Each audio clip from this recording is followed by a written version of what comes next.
Okay, so say your trail name one more time. Zissou, Zissou. Okay, so which, you were telling me you did the PCT, well, the AT first, and then the PCT. So when did you do the AT? The AT was 2010, the PCT was 2014.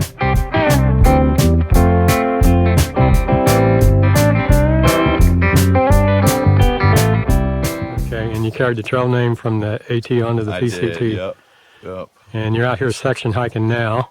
Yeah, I'm actually section hiking with some teachers I had in high school that started taking students out on AT hikes. They're kind of the folks that got me into long distance backpacking. So all right, kind of come out with. Are you serious? As a student? Yep. All right. Student, so now it's payback time. That's Pay right. it forward. That's right. That's cool. Yep. That's a good story. So you were telling me, how'd you get your trail name? I had a red hat when I started the AT, and people started calling me Zissou after Bill Murray's character in Life Aquatic, Steve Zissou. Okay.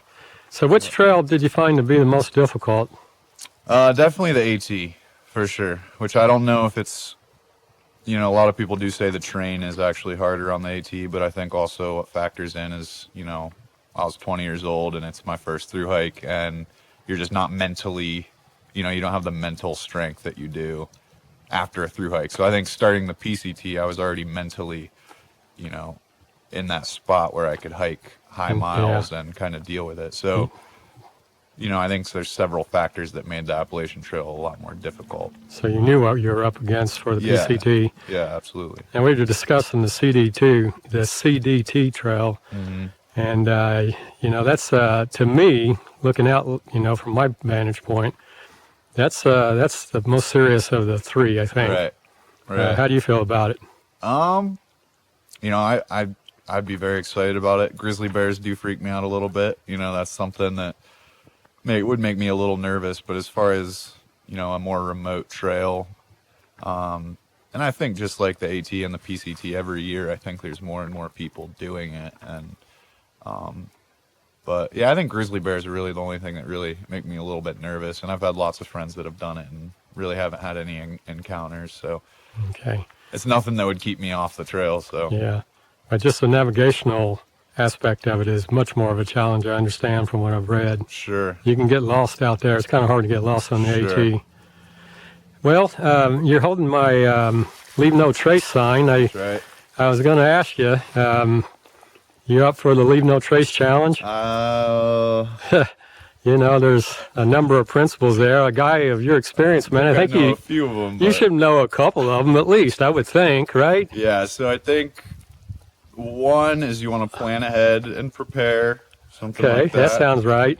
I know camp on hard, durable surfaces. Okay. Yeah, the big one. What do you do with the poopy stuff? Oh, yeah, so dispose of waste properly. You're not supposed to mess with wildlife. Stay away from the wildlife. Be considerate of others. Is that all of them? There are. Think about it. How many are there? Oh, yeah. Minimize campfire damage. Yeah, that sounds like the last one that I'm aware of. Geez, man, you done pretty good on that. Yeah. You had to struggle with it, but how'd you get it? Yeah. Oh, okay, yeah, it's written on the back, man. All right, well, thanks a lot. Let me see the sign one more time.